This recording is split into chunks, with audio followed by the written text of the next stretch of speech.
So welcome to Zev Schlesinger from WizKids. We got two games to look at here, Tournament of Avalon and Ultra Deluxe 2D Mega Fighter. Cool. Mega Arcade Fighter, yes. Mega Arcade, yes. Long title. I got most of the words. You did, absolutely. That's right, 85% success. So hope you can give an overview of 2D. Hope you can give an overview of Tournament of Avalon to start with. Now, this is a standalone game that is a sequel to a previous game from the same trio of designers. It's the standalone sequel to Tournament at Camelot. So people who are familiar with that game will see very many similarities shown on the table there.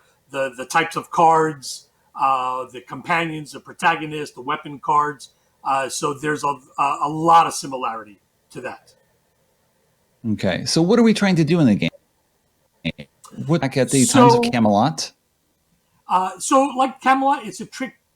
It's in the trick-taking genre, but you don't want to take tricks. So it's a trick-taking game in which you wish to avoid taking tricks because the tricks do damage to you. If you see the numbers on some of the cards, like the sorcery cards on the bottom of the screen there, and deception, the 11 on the right there, those things will do damage to you at the end of a round. So you don't want to take the tricks because of that. Okay. So what are the type of cards that we're looking at that we have available to us in our hand to play? And why don't to avoid them? So you'll see, again, the base weapon cards, Deception. We see a fan of Sorcery. Yep, Nikki just picked up Sorcery there. Oh, I'm sorry. Alchemy, Arrow. Yeah, so those are the types of weapon cards. There's also Swords I think that's it. Swords is the only one missing. So the values there, trick-taking, when you play a trick, you have to follow suit if you can. There are many ways to avoid that. Alchemy, in this game, different than Camelot, Alchemy is wild in this game. As opposed in Camelot, you could not play Alchemy unless you had no other cards of the same suit that was led in the trick. And the lowest value card played into the trick takes the trick. So that's the same. You'll see cards with the skull and crossbones with the red bloodstains on them. Those are poison cards. They're worth more damage. In the game, each card is worth 5 points of damage. Poison cards are worth 10 points of damage. So that's why you want to take them because... I'm sorry? We're trying to be the last one to survive or just have the best health game? The best health until when someone is reduced to 0 health, the player with the most health wins the game. And if you notice to the right of where Nikki just picked up the cards, you'll see crippled, stable, feeble, robust. Those are the stages of the game. You start at robust at 400 points. You could play a faster game starting at 300. But that's where you calculate the health damage that you take from the tricks that you've taken. And when someone reaches 0, whoever has the most health wins the game. So you're going to go from robust all the way down to stable, then from stable down to feeble, then crippled. Yeah, they're double-sided. Each player gets a pair. They're double-sided, and they show you robust to feeble, stable to crippled. The cards below the health over there, these are some wild cards. The Morgan Le Fay, the Apprentice Sorceress, and the Mists of Avalon. So in Camelot, we had Merlin, which is on the right here, and we had Sorcerer Apprentices, and those were wild cards. They were also worth 5 damage and 25 for Merlin. In this one, we have 3 different ones. The Merlin is in the game, and I'll talk about that a little after when there's a new type of card in the game. But you'll notice the Sorcerers, the Morgan Le Fay, and the Miss Avalon, they do various things, and they're worth different values in the trick-taking. I believe with Morgan Le Fay, it switches the trick so that the player with the highest value wins. So it's a little, gimme over there where it's like, oh, look, it's a 1, so chances are Morgan Le Fay won't win that trick because she's a value of 1 in the trick, and therefore the highest will take it. So you have several of those. The Apprentice Sorceress does something, and the Mist of Avalon is worth 25, and it has different abilities as well.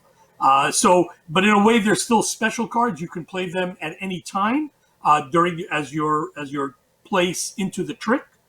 Similar again to Camelot's Merlin and the Sorcerer Apprentices. This game I mentioned also has characters. It has protagonists and companions. So we see like Arthur Pendragon here and his companion there. The sword. You have Sir Percival on the right. You have the priest. I'm sorry, that's a Godsend card. Sorry, Lancelot du Lac. So these work in the same way. You start out with a protagonist, and when you reach a certain threshold, and you see at the bottom of the companion card, they'll say threshold for health. When you reach that health and below, you activate the companion. So it's a sort of a comeback type card where you get that power. So Merlin has the wizard staff. Sir Yvain has the lion. And we said Arthur Pendragon has the sword. And there's, I think, 5 other characters and companions as well. So it plays the same way. You start with a protagonist, and eventually you can activate your companion. The other thing that's the same is at the top of the screen, you have the Godsend cards with the fleur-de-lis backs. And you see like the priest and the cowardice. These are also comeback type cards. When you have at the end of each hand, usually the lowest health player gets a Godsend card. And then depending on how low your health is, you can get more Godsend cards. And sometimes during a trick after a hand with multiple players, you can have 2, 3, 4 players getting a Godsend card. Usually the player who has the most health never gets a Godsend card after a hand. And again, it's a way to get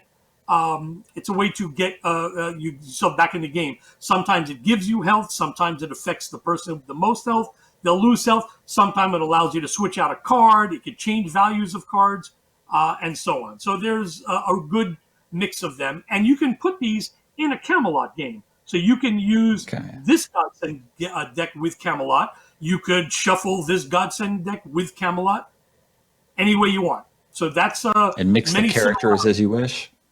You can even mix the protagonists and their companions with the Camelot rules, for example. So one big difference is you'll see the card in the middle. That's a location. So you can play with the location and the host of the location, meaning the player who's going first, they can host the tournament, and they choose a location. And what it does, it adds an extra set of the type of cards on the left there. So you'll see this says swords and sorcery. Right. So they give you extra things there. And then the host ability gives you a special ability if you're the host. And one of them, that's why the Merlin card was there. One of them actually brings the Merlin card, back into the game. So it'll tell you to do that. So that's one of the big differences of the game, the use of the location cards. So the host choosing that after assessing their hand and seeing where they want to fight. Yes, in effect, yes. Then, usually, I think like Nimue, I believe, she has, I think, the ability. She has a host location ability, and I think she may also be the one that brings them into play or changes them. There is a rule for changing locations. You can't just take any location. The location has to match at least one symbol that's on the sword. So, for example, if you have the Twilight there, you have swords and sorcery. The next location has to have either swords or sorcery. So you can have the Dark Forest here or Carmarthen down here because it has sorcery, it has swords. So that would be one of the locations you could choose next time. All right. And it's a way to also that you would only have to swap out one extra suit of cards rather than 2 full suits, and so on. Nimue, you see over there, she put down. You gain the host ability of a location there. All right. Very cool.